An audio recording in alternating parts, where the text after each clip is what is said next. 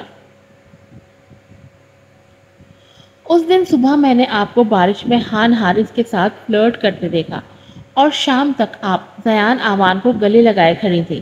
وہ رکا۔ ماوا کی سانس بھی یہ سن کر تھم گئی۔ یہ دیکھ کر مجھے لگتا ہے میں نے آپ کو سمجھنے میں غلطی کر دی ہے۔ آپ وہ نہیں ہیں جو بظاہر نظر آتی ہیں۔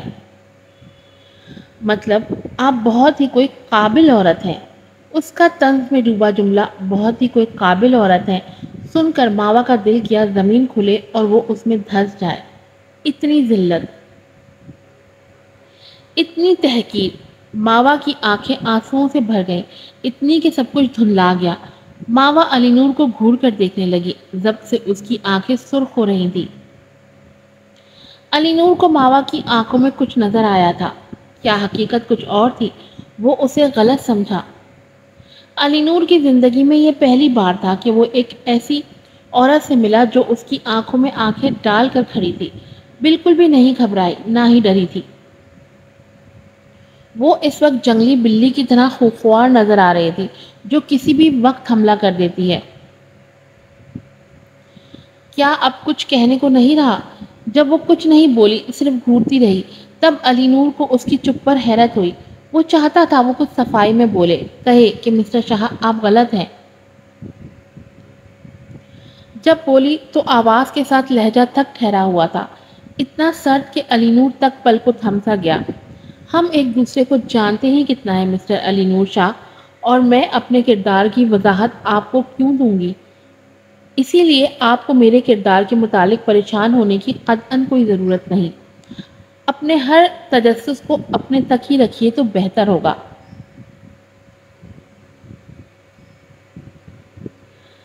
ماوا نے جتاتی سرخ آنکھوں سے اس کو گھور کر اسے جیسے یاد دلایا کہ وہ یہ نہ بھولے کہ صرف ایک ملازم تھی اور باس کو زیب نہیں دیتا کہ ایک حقیر ملازمہ کی پرسنل زندگی میں تاک جھانک کرتا پھرے۔ آف کورس، اس نے کندھے اچکائے، میں آئندہ اپنے کام سے کام رکھوں گا، ایز یو وش۔ وہ پھر چپ کر گیا۔ ماوا نے ایک گہری سانس لے کر خود کو آرام پہنچایا اور خود کو یہ یاد دلایا کہ کتنا بھی مشکل وقت ہو، ہائپر نہیں ہونا بلکہ کول رہنا ہے، کیونکہ وہ ایک استاد ہے۔ تو پھر آپ کا کیا مطلب تھا ماوا ساری باتوں کا ذکر کرنے کا؟ ماوا نے نرمی سے استفسار کیا۔ میں نے صرف آپ کی غلط بیانی کو رد کیا تھا۔ صرف آپ ہی غیر نہیں ہیں جو اس چھت تلے رہیں گی۔ غیر قانونی رہائش کی اصطلاح یہاں استعمال کرنا بالکل بھی ضرورت نہیں تھی۔ آپ یہاں کے ہر اس فرد جیسی حیثیت رکھیں گی جنہیں میں نے ہائر کیا ہوا ہے۔ میں آپ کو رہائش کے ساتھ کھانا بھی مہیا کروں گا اور آپ یہاں میرے بھائی کو تعلیم دینے کی ذمہ دار ہوں گی۔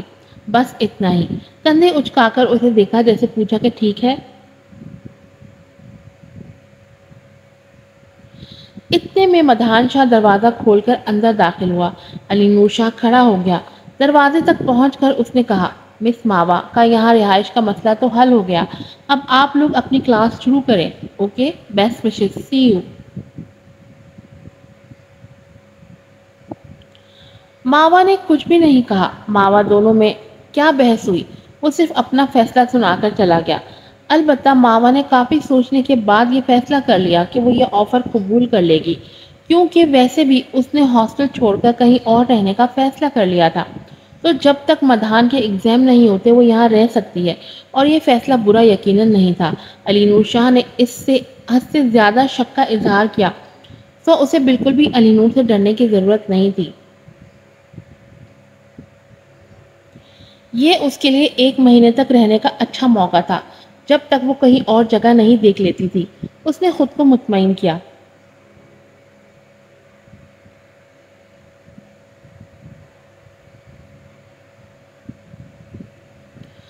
دوسرے دن زیان نے اسے فون پر اپنے ساتھ لنچ پر مدعو کیا۔ وہ کلاس لینے کے بعد جلدی جلدی بتائے گئے ریسٹورانٹ میں پہنچی۔ یہ شہر کا سب سے بڑا ریسٹورانٹ تھا۔ زیان اس کے آنے سے پہلے ہی ماوا کی پسندیدہ ڈشز کا آرڈر کر چکا تھا۔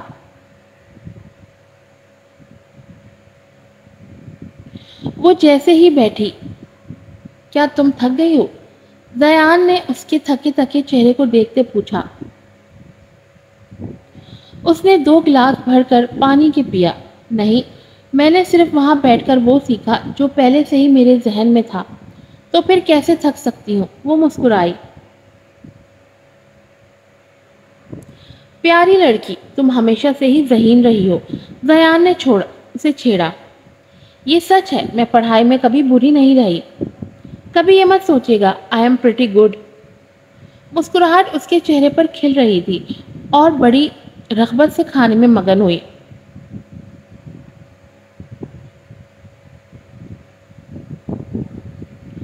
کھانا آرام سے کھاؤ ماوا، کوئی تم سے چھین کر نہیں لے رہا، زیان نے چھیڑا۔ وہ ہنس پڑی کھلکھلا کر۔ آپ مجھ سے جیت نہیں پائیں گے زیان بھائی، میں یہ سارا ختم کروں گی۔ اوکے، تو پھر یہ سارا ختم کرو، اگر یہ پورا نہ پڑے تو مینو میں اور بھی دیکھ لیں گے۔ خود کو دیکھو کتنی کمزور ہو رہی ہو، اگر آنٹی زندہ ہوتی تو کتنا دکھ کرتی۔ جب زیان نے اس کی ماں کا ذکر کیا تو ماوا نے ایک سخت آہ کھینچی، کھانے سے ہاتھ روک لیا۔ بھائی نہ کریں۔ آل رائٹ، میں اور کچھ نہیں کھاؤں گا، تم بس کھانا کھاؤ۔ زیان کو بالکل اچھا نہیں لگا کہ ماوا اداس ہو، وہ اسے یقیناً خوش کرنا چاہ رہا تھا، تبھی ہلکی پھلکی باتیں کر کے اس کا دھیان بٹاتا رہا۔ اسی لمحے کوئی ماوا کی نظروں کی زد میں آیا۔ ماوا نے اسے دیکھا تو وہیں ساکت رہ گئی، کھانے کی خواہش وہیں دم توڑ گئی۔ زیان نے ماوا کی نظروں کے تعاقب میں دیکھا تو دنگ رہ گیا۔ زیان حیرت سے کھڑا ہو گیا۔ بینش، تم یہاں کیسے آئی؟ بھائی، آپ باہر سے آ گئے اور سب سے پہلے اس گھٹیا لڑکی سے ملے، بجائے اپنی بہن کا خیال کرنے کے۔ آپ ایسا کیسے کر سکتے ہیں بھائی؟ فضول مت بولا کرو، زیان نے تنبیہ کی۔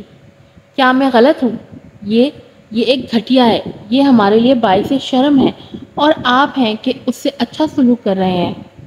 بینش، عزت سے بات کرو، زیان نے سختی سے ٹوکا۔ عزت؟ وہ طنزیہ ہنسی۔ یہ گھٹیا لڑکی اس قابل ہے کہ اس سے عزت سے بات کی جائے؟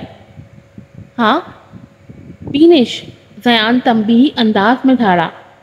جواباً بینش تقریباً چلائی۔ زیان بھائی، چلو میرے ساتھ، آپ کی بہن میں ہوں۔ آپ ایک غیر اور گھٹیا لڑکی کی خاطر اپنی بہن پر چلا رہے ہیں۔ تم بہت سخت الفاظ بول رہی ہو، اپنے جاہلانہ بولنے کے طریقے کو دیکھو ذرا۔ زیان نے پھر سے اسے ٹوکا۔ جاہلانہ؟ اس نے حیرت سے آنکھیں بڑی کی۔ میں تو اسے مار دینا چاہتی ہوں، کیونکہ ڈیڈ کو اس کی وجہ سے لوگوں کی باتیں برداشت کرنی پڑی، لیکن میں ایسا نہیں کروں گی، کیونکہ میں اپنے ڈیڈ کی طرح بہت ہی نرم دل کی ہوں۔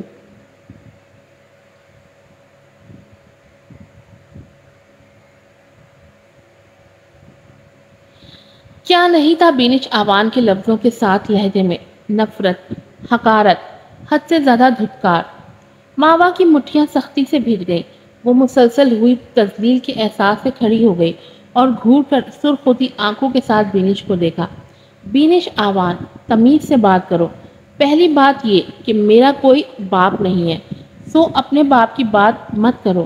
I don't care. مزید یہ کہ میں نے آوان فیملی کا 1 روپیہ تک خود پر خرچ نہیں کیا، نہ ہی تمہارے پیسوں سے کوئی لقمہ کھایا ہے، یہاں تک کہ میری ماں جب سخت بیمار تھی اور اس کی زندگی بچانے کو پیسوں کی ضرورت تھی، تب بھی میں نے تم لوگوں کے آگے ہاتھ نہیں پھیلایا۔ اس کے الفاظ کی وجہ سے بینش آوان کے چہرے پر پل بھر میں شرمندگی کے تاثرات ضرور ظاہر ہوئے، لیکن جلد ہی وہ قابو پا کر حقارت سے بولی، تمہارا وجود سوائے ذلت کے کچھ نہیں۔ پھر بھی یہ صرف تمہارا خیال ہے، میرا نہیں۔ مجھے اپنی ماں کی بیٹی ہونے پر فخر ہے۔ ماوا نے گہری سانس کھینچی اور اپنا بیگ کھینچ کر اٹھایا۔ 1000 کے 5 نوٹ نکال کر ٹیبل پر تقریباً پھینکے، جو وہ ہمیشہ کسی ہنگامی صورتحال سے نپٹنے کے لیے رکھتی تھی، اور غصے سے بولی، بل ادا کر دینا۔ یہ کہہ کر رکی نہیں، باہر نکلتی چلی گئی۔ زیان اس کے پیچھے باہر تک آیا اور اس کی کلائی تھام کر رکا۔ ماوا میری بات سنو۔ بینش، پلیز زیان بھائی، آگے کچھ مت کہیے گا۔ میں اور اپنی تذلیل نہیں سہ سکتی، اتنا کافی تھا، میں گھر جا رہی ہوں، آپ کو بعد میں کال کروں گی۔ یہ کہہ کر وہ تکلیف سے لب بھیج کر مسکرائی۔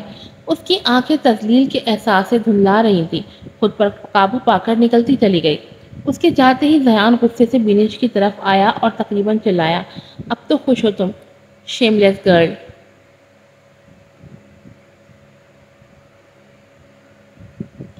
آج کی ایپیسوڈ یہیں پر ختم ہوتی ہے۔ امید ہے آپ کو پسند آئی ہوگی، پھر ملوں گی نئے ایپیسوڈ کے ساتھ۔ السلام علیکم۔